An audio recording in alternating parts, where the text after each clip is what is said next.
The disciples were in the middle of a violent storm, when suddenly they saw a man walking on the water.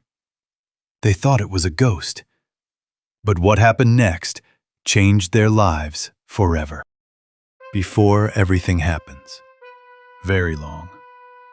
From early morning until the sun began to sink toward the horizon, crowds had gathered around Jesus. Men, women, children, all pressing closer, hoping to hear him speak, hoping to be healed, hoping to find something their hearts had been searching for. And Jesus gave them everything. He taught them about love. He spoke about faith. He showed compassion to the sick. And in one unforgettable moment, he fed thousands with just 5 loaves of bread and 2 fish. A miracle that left everyone in awe. But now, the day was ending. The sky was turning shades of gold and orange. The crowd slowly began to disperse, and Jesus looked at his disciples. They were tired, exhausted, still trying to understand everything they had just witnessed. So Jesus gently gave them an instruction. Get into the boat and go ahead of me to the other side of the lake. No long explanation, no detailed plan, just a simple command. And they obeyed. The disciples climbed into their small wooden boat. The lake, calm and quiet. The air, still. They pushed away from the shore and began rowing. At first, everything felt normal. The water moved gently beneath them. The rhythm of the oars dipping into the lake was steady, almost peaceful. Some of them talked quietly. Others just sat, reflecting on the miracle they had seen earlier. 5 loaves, 2 fish, thousands fed. How was it even possible? Meanwhile, back on land, Jesus did something very different. He didn't follow them immediately. Instead, he went up onto a mountainside, alone, to pray. Because even in the middle of performing miracles, even while surrounded by people, Jesus always made time to be alone with God.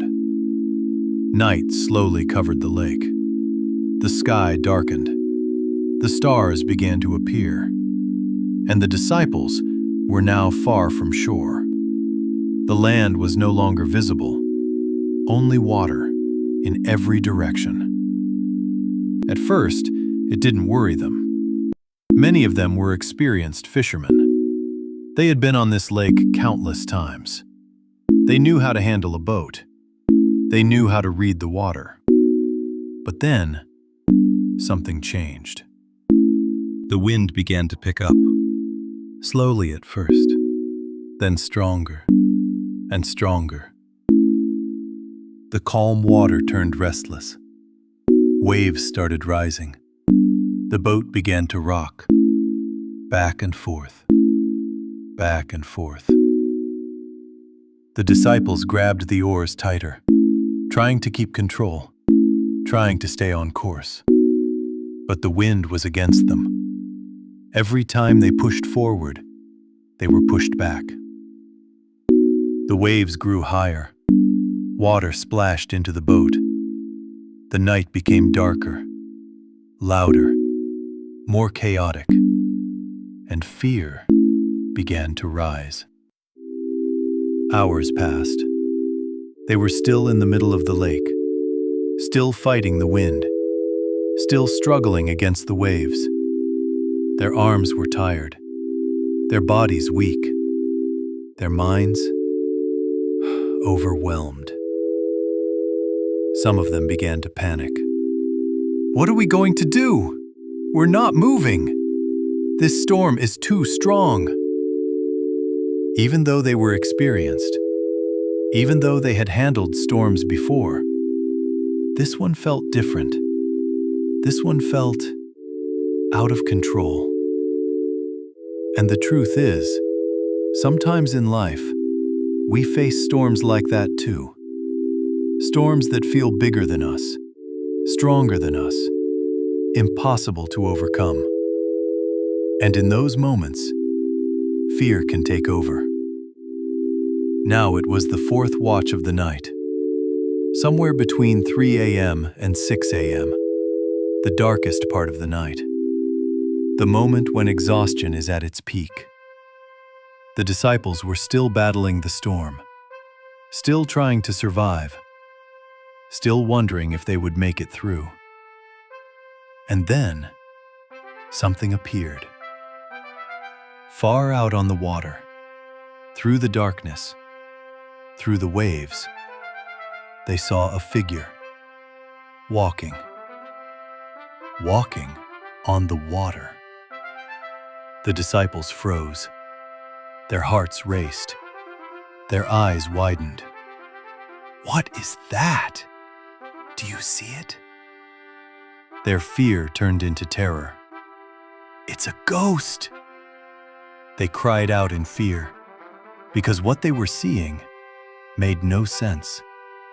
It was impossible. No one walks on water. But then, through the wind, through the storm, through their fear, a voice spoke. Take courage. It is I. Do not be afraid. The voice was calm, steady, familiar. And suddenly, everything changed. Because they recognized that voice. It was Jesus. Among the disciples, one man responded differently. Peter. Impulsive, bold, full of emotion. He looked out at Jesus, standing on the water, and said something unexpected. Lord, if it's really you, tell me to come to you, on the water. It was a risky request, a dangerous one, but it was also an act of faith. Jesus answered with just one word. Come. No long explanation, no instructions, just come. And Peter stepped out of the boat. One foot out of the boat, then the other. He was standing on water. And then he began to walk, step by step, toward Jesus. The wind was still blowing. The waves were still crashing. The storm had not stopped. But Peter was walking on water because his eyes were on Jesus. But then something shifted. Peter noticed the wind. He felt the force of the storm. He saw the waves rising around him. And suddenly, fear returned. His focus changed.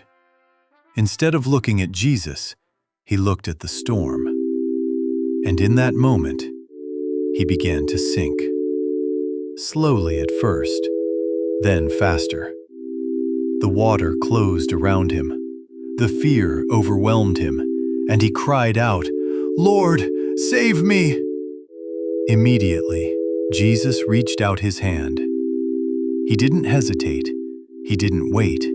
He didn't lecture first. He simply saved him. And as he pulled Peter up, he said gently, "You of little faith, why did you doubt?" Not harsh, not condemning, but loving, teaching. Then they climbed into the boat together. And the moment Jesus stepped in, the wind stopped. The storm disappeared. The waves became still. Complete calm. The disciples looked at Jesus, in awe, in wonder, in realization. And they said, "Truly, you are the Son of God." because they had just witnessed something undeniable. Power over nature, power over fear, power over the impossible. This story is not just about walking on water. It's about faith. It's about trust. It's about what happens when we focus on Jesus, even in the middle of life's storms. Notice this. Jesus didn't wait for the storm to end. He came to them in the middle of it. Sometimes God doesn't remove the storm immediately, but He shows up right in the middle of it. The disciples thought Jesus was a ghost. Why?